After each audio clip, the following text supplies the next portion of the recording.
stress is so difficult, isn't it?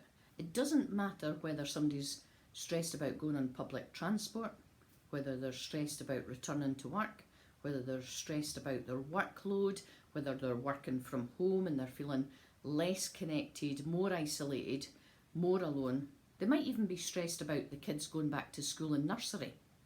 Whatever you're stressed about just now, it's really about recognising and being aware of actually what you're experiencing. So what actually is stress? The dictionary definition is really quite interesting, because what they define it as is that stress is an external threat that can come into you, and what happens, it's your response to that. So it's our perception to that, it's a reaction to that. As a psychotherapist and mindful coach, I would encourage you very gently to just challenge yourself of what is actually my perception of stress. How do I react to it? But whether you're experiencing stress or one of your team members are experiencing stress, how can we look at the signs of stress? What are the symptoms of stress? And also, what's the kind of tools and techniques that we can do to help people? So some of the signs, when we look at it as a whole, being the thoughts, feelings, physical sensations, and also behaviours of people, are really important. So, people become a bit more negative, irrational, a bit more kind of angry in their thinking, a bit more anxious in their thinking. Their perspective is a bit more skewed, how they construe things, how they take things personally, a bit more sensitive, maybe a bit more raw, vulnerable, all of this. But also our behaviour can become sometimes withdrawn. So if you see this either in yourself or any of your staff, they've become quieter on the emails, on the phone, they're much more reserved. I would really strongly encourage you as a manager, as a leader, to make contact with them. And I don't just mean a text or an email, I mean pick up the phone. One of the best things you can do is listen to the people around you. I mean, really listen.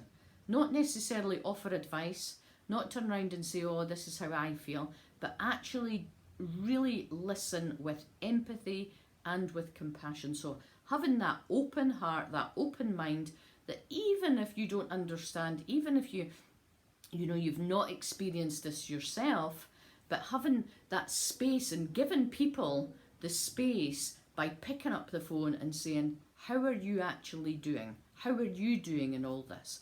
What's going on for you?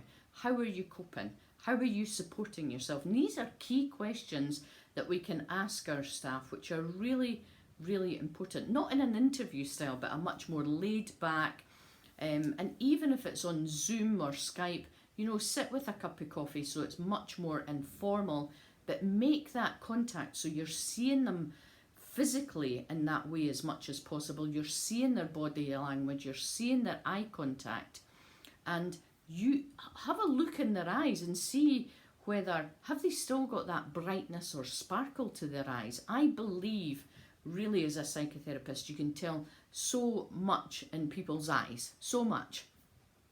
So pick up the phone, make sure that you're speaking to them verbally, give them that space and just say, and allow them to talk. And then at the end, if you want to give them advice, what's the 2 or 3 things that you can do to help yourself, and how can I help you as a manager and leader?